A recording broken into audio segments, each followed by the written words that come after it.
and MSU teams. Sadro and Peaches are going to be from Rewind, and Oxy is from Crisis Averted. So about the same skill level you'd experience against a team that quite literally was Div 7 last season. Yeah, well, I just got to say, for all the MSU fans out there, go blue! But let's go. Look like I also got double roller, which I have not seen in a while. Oh my god! And we have more of a conventional comp compared to the double roller here. I have not seen that in a while. That Dynamo buff, I think, is probably influencing that choice a lot as we get into the first contact on the zone. As we see these guys, the $3.42 here, trying to play through the left side, able to get that early cap, but that's not going to last too long as they're trying to find a way through right side. They get a trade there, and the Dynamo gets one, and they're going to get the second one. The backline is going to get pushed back here by the Dynamo roller. They're going to have a chance at two, but unfortunately unable to take that advantage of that, as $3.42 have a pretty good hold on zone right now.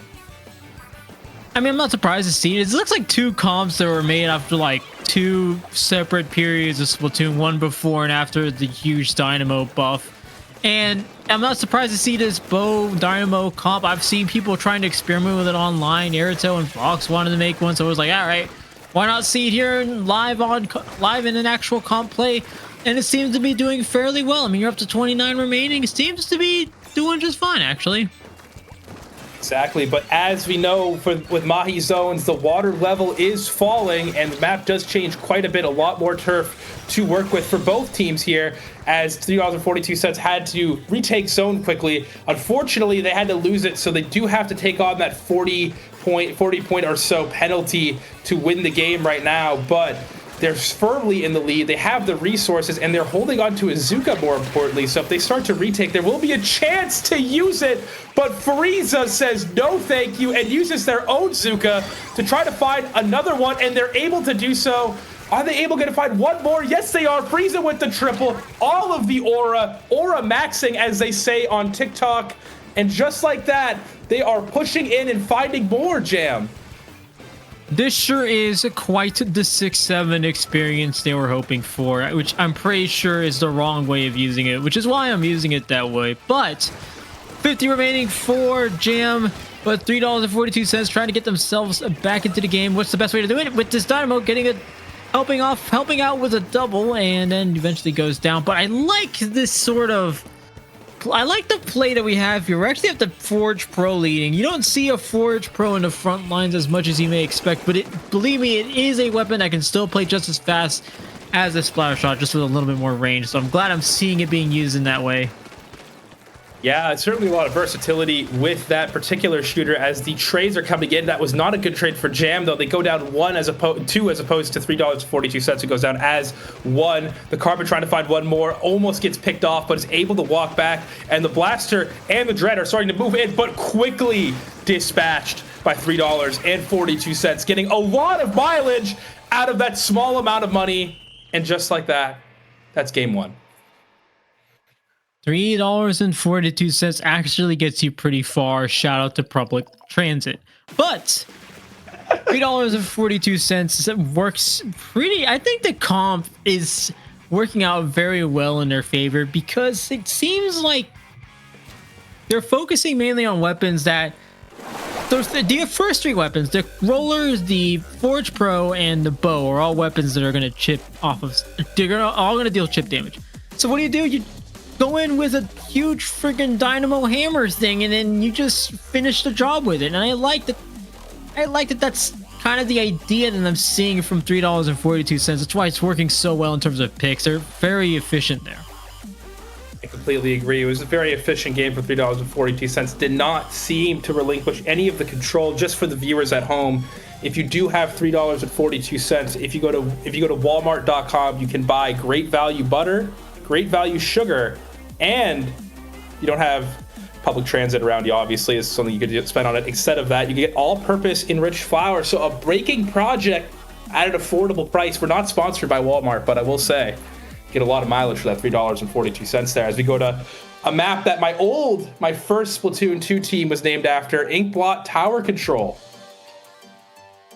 Inkblot Tower Control. Now, here's when we get to the bread and butter, because this is a map mode combination as old as time. And truthfully, if you're going to try to fight a comp like $3.42, you're going to want to spread yourselves out a little bit more, which is why Jam didn't work out as much. I mean, you obviously got the Reef Slider, not going to work out too well for you. It's a conventional comp, but the word conventional has changed after the Dynamo buff, so I want to see what they come out with after this one. Yeah, and the voices in my head tell me once again the game is starting. Look at that, guys. Such a smart individual I am as we're getting into round 2, map 2. Reminder for those at home, 1 + 1 does equal 2. If $3.42 wins, they move on. If Jam wins, we get a game 3, as we see not much of a shift from either side whatsoever. And yeah, I mean, more of the same. We'll see how this pans out as they start the opening. Really conservative so far from $3.42, although that pro is looking to make a play early. So is that blaster, who gets quickly dispatched by the AoE options, and they're finding the one-on-one $3.42, just kind of finding them on their own and picking them off. They are quickly dispatching Jam. It's so hard to win a one-on-one against $3.42 because of the weapons they have. I mean, we just saw a Dynamo and a Forge Pro go up against one of them. Then one of them are I believe the roller backed off, but then Forge Pro is able to at least get the trade. You're not going to fully win a fight against $3.42 unless you happen to get off something like that, like they just happened to get earlier on. So you do need to play your cards right when dealing with this team. You do need to play more together.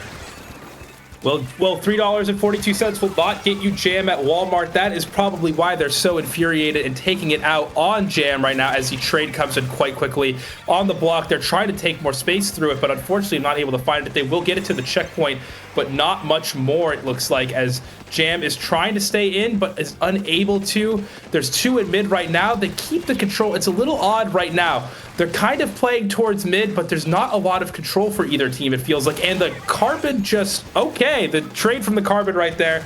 Is there going to be a flank from the Dreadringer? Unfortunately shut down, and that is a white for $3.42.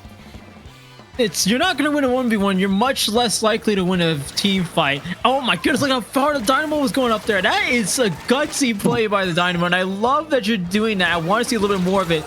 Here's a little bit more of that, but it doesn't work out as well just because he didn't have much to work with. It was a on-the-spot jump that you had to make. Fair enough, but $3.42 pulling out all the stops with that Dynamo because they know Dynamo is the weapon to have right now.